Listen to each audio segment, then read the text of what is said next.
स्वागत है आपका भजन माला में। आपके लिए एक ही जगह जहां आपको मिलेंगे सभी प्रकार के भारतीय भक्ति संगीत और भजन।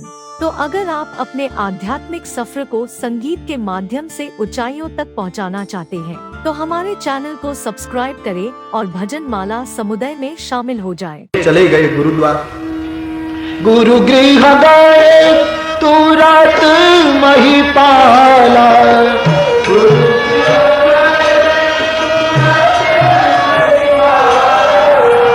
गुरु गृह गए तुरत महिपाला,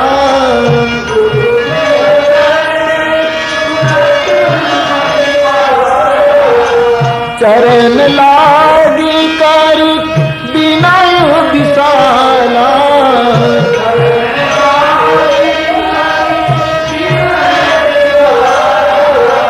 निज दुख सुख सब गुरु की सुनाए,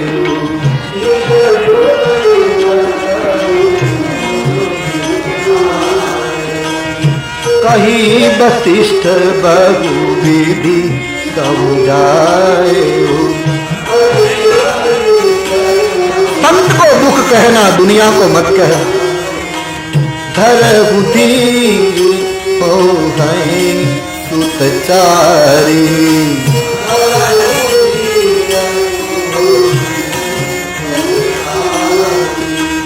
त्रिभुवन विदित भगत भयहारी,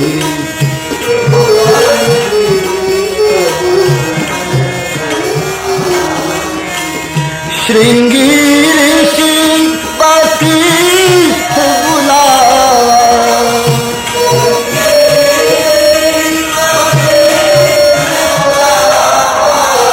श्रृंगी ऋषि वशिष्ठ बुलावा,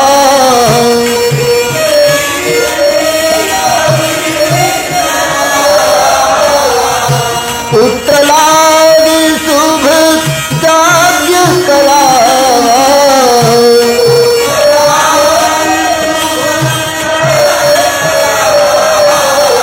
भगति सहित मुनि आहुति,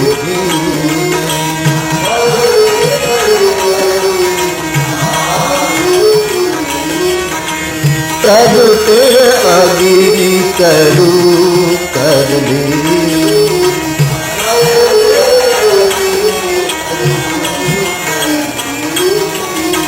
गुरु गृह गए तुरत महिपाला,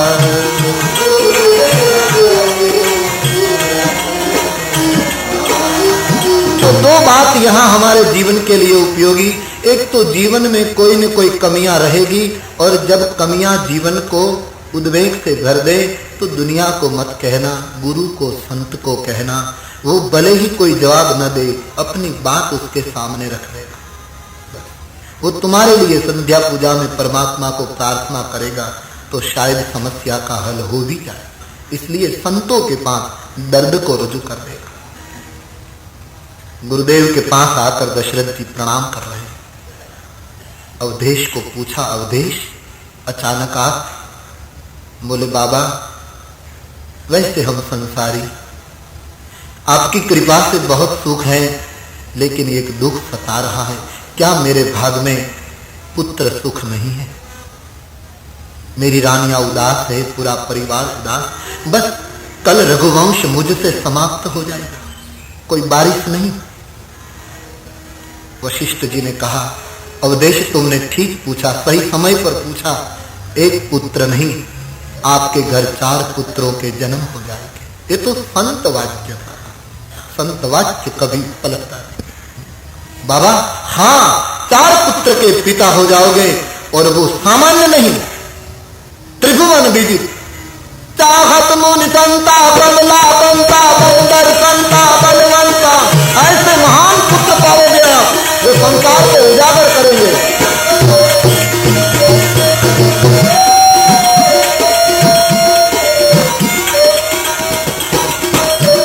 चाहत मुनि संता बदला बनता बंदर संता बलवंता, शक्तिवत धारण करम उदार, वंश उद्धारण भवतार, कई कई के कारण राज निवास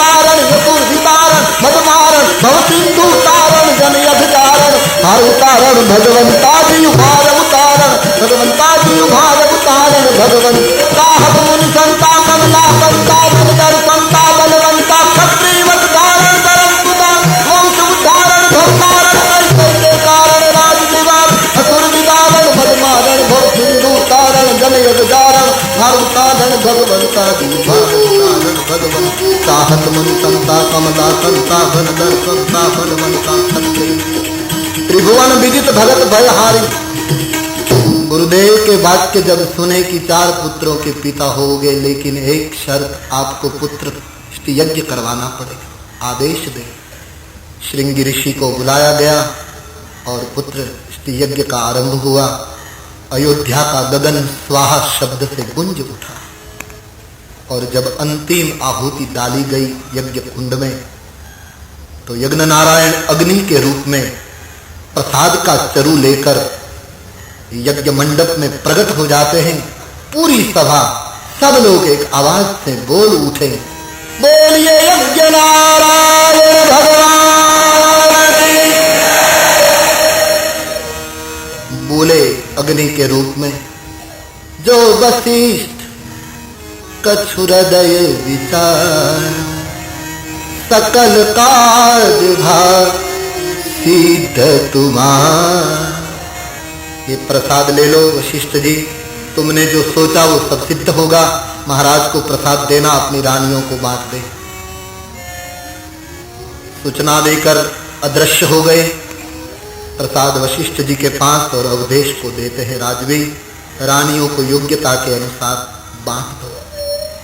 प्रसाद लेकर महाराज राजभवन में भीतर तीनों रानियों को प्रसाद बांटते हैं। ये प्रसाद का बंटवारा जरा सोच और विचार मांग लेता है। आधा प्रसाद कौशल्या को दिया, आधा जो बचा उसमें से 2 हिस्से बनाए। पा भाग का प्रसाद श्री कैकेयी को दिया, पा जो बचा उसका 2 भाग करके एक कैकेयी के हाथ में और एक कौशल्या के हाथ में देकर कहा कि तुम दोनों रानी सुमित्रा को दे दो। तो दोनों ने सुमित्रा को दिया। राष्ट्र की कोई बहुत बड़ी व्यक्ति हमारा सम्मान करे और इतनी बड़ी व्यक्ति के द्वारा सम्मानित व्यक्ति सम्मान पाने के बाद मंच पर से किसी व्यक्ति को देख ले और दौड़कर उसके चरणों में वंदन करने लगे, तो सबसे श्रेष्ठ सम्मान उसी व्यक्ति का माना जाता है कि राष्ट्र की इतनी बड़ी ने उसका सम्मान किया, वो तो उसको झुक रहा है।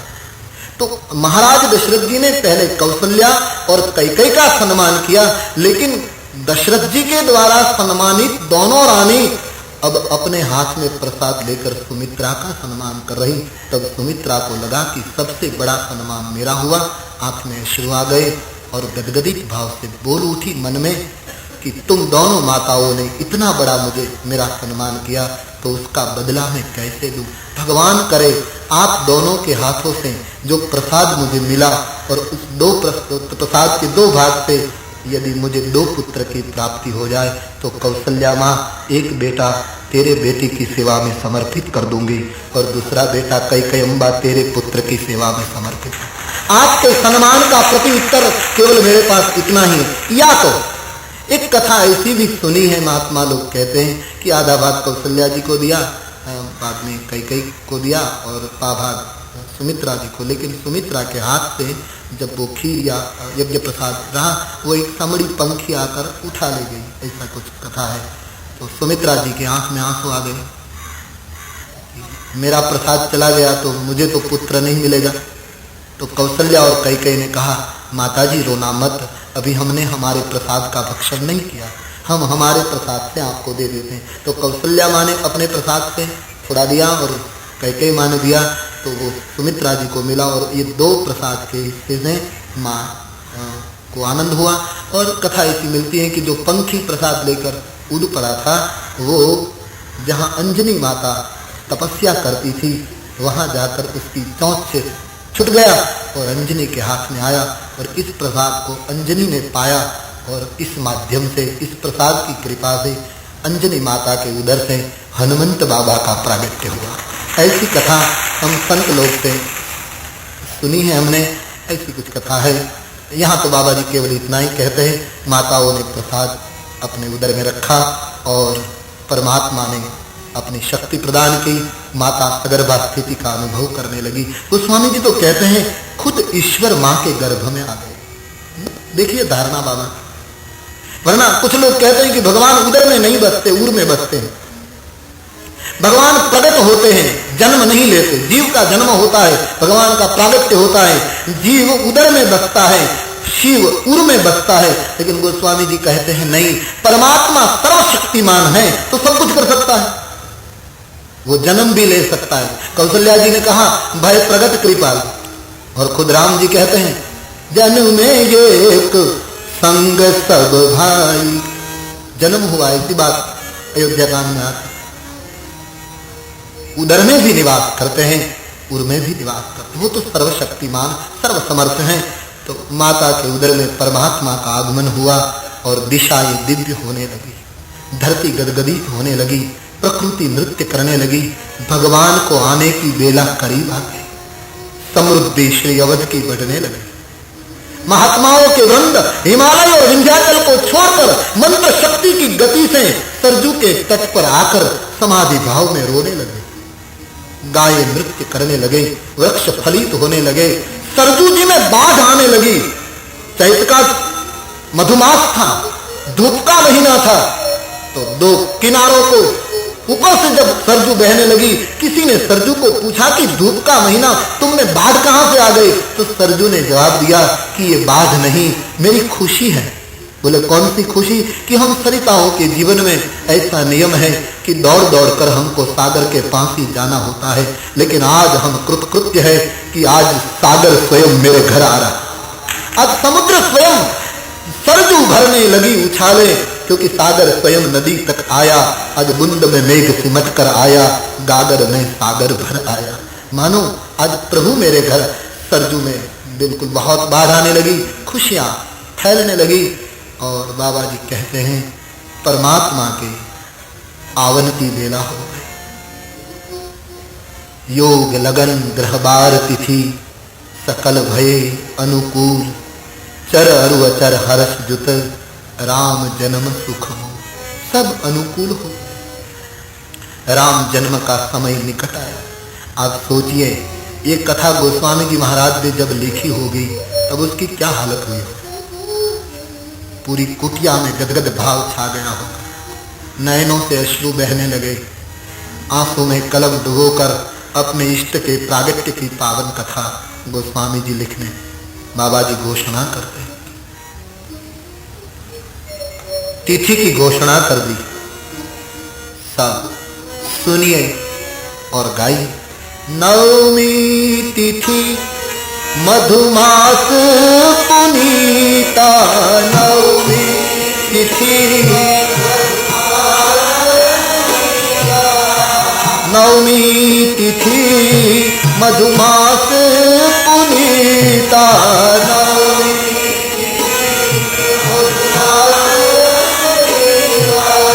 शुक्ल पक्ष अभिजित हरि प्रीता, शुक्ल पक्ष अभिजित हरि प्रीता, मध्य दिवस याति सीता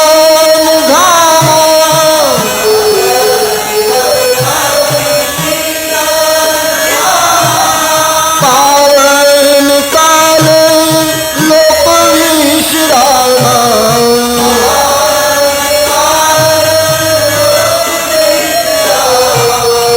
शीतल मंद रवि बहै बाहु, शीतल मंद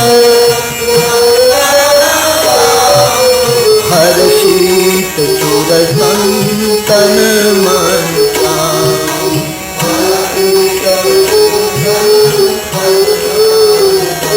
चैत्र शुक्ला नवमी का दिन है। भगवान भास्कर अपनी दिव्य किरणों से पूरी अवध को आलोकित कर चुके थे और सब नर नारी को सुकून होने लगे। किसी के साथ बातचीत कर ले तो लोग रोने लगते थे, आज कुछ होने वाला।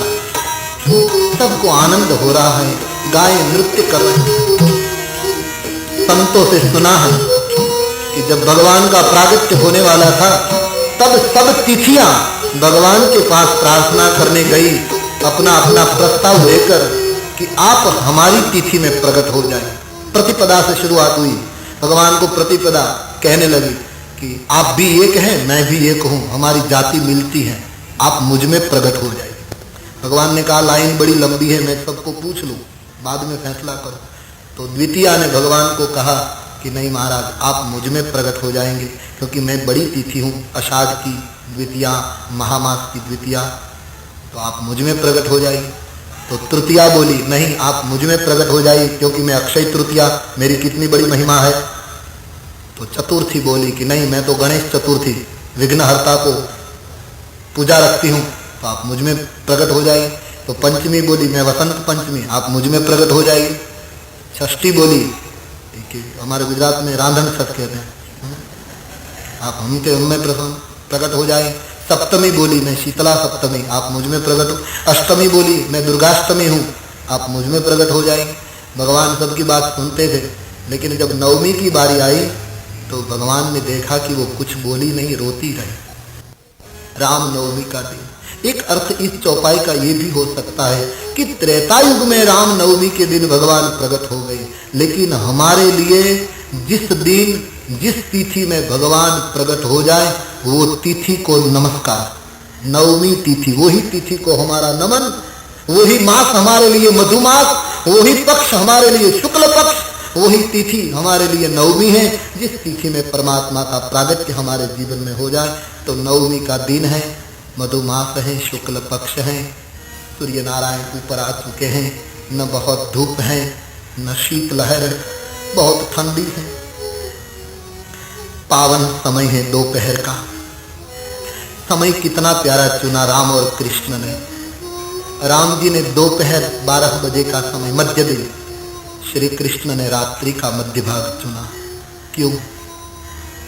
या तो एक सूर्य वंश के हैं, एक चंद्र वंश के हैं, इसलिए एक ने रात्रि और एक ने दिन कबूल कर लिया, या तो ये दोनों अवतारों ने हमको बताया कि दुनिया में ये दो समय जो संभाल लेता है वो साधु चरित हो जाता है। दोपहर के 12 बजे हर जीव को भूख सताती है, रात्रि के 12 बजे हर एक को काम सताता है।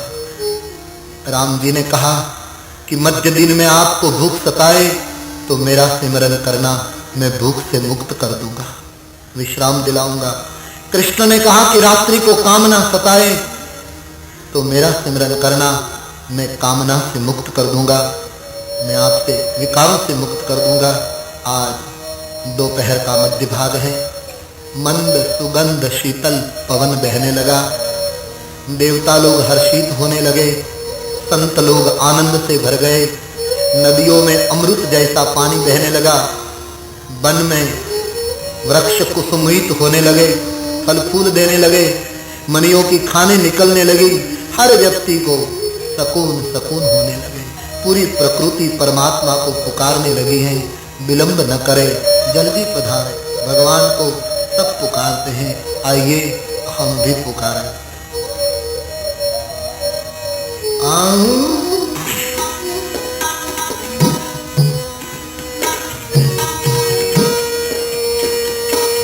भाव से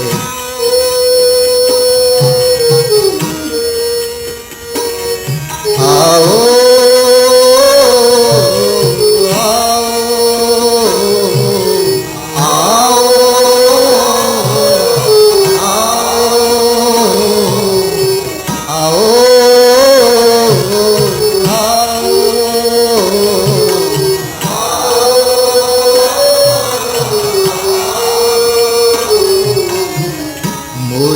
अतरिया तुम आओ, मोरी अतरिया तुम आओ, मोरी अतरिया तुम आओ,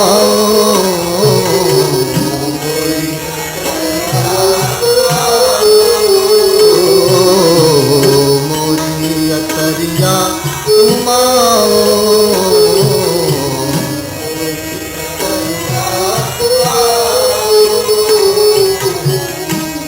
बिल्कुल मध्य दिन संत लोग नाच रहे हैं, किसी को पता नहीं क्या होने वाला है? तो बाबा जी कहते हैं देवताओं ने आकाश में आकर भगवान की गर्भस्तुति की है। सब देवताओं ने स्तुति करही नाग मुनि देवा, स्तुति करही नाग मुनि देवा, बहुविधि नावही निज निज सेवा, बहुविधि नावही निज निज। सब स्तुति करने लगे भगवान को, जल्दी प्रकट हो जाए, प्रार्थना करने लगे और वो पल आ गई। बाबा जी कहते हैं देवताओं के विमान स्तुति करके अपने लोक की ओर प्रवेश कर गए। सुर समूह विनती करी पहुंचे निज निज धाम। सब देवताओं के विमान अपने अपने धाम की ओर चले। उसी वक्त मां कौशल्या के भवन में जग निवास प्रभु प्रगटे। बड़ा प्यारा शब्द चुना है, जग निवास। जग निवास का अर्थ कई करते हैं महात्मा। एक तो जिसका निवास पूरे जगत में है, या तो समग्र विश्व का जिसमें निवास है। ऐसा परमात्मा भक्ति को वशीभूत होकर आज चार दीवारों के बीच प्रकट होने को राजी हो गया, जो खुद जग निवास।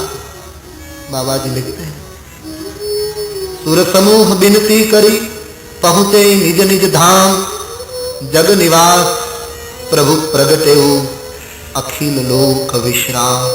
साक्षात ब्रह्म मां कौशल्या के महल में। अभी राम जन्म नहीं हुआ, मैं स्पष्ट सूचना दूंगा, आप बस सुनते ही जाइए। और कौशल्या के महल में चतुर्भुज रूप में रात पर ब्रह्म मां के सामने प्रकट हो जाते हैं। एक बार चतुर्भुज रूप का जय जयकार करें। बोलिए चतुर्भुज नारायण भगवान। मां कौशल्या के सामने परमात्मा दिव्य रूप लेकर प्रकट होते हैं। प्रकाश पुंज में अवतरित ये रूप को देखते ही मां भाव मगन हुई और मां के मुंह से शब्द फूट पड़े। आइए। भय प्रगट कृपाला दीन दयाला, कौशल्या ही सखा श्री हर्षित मगता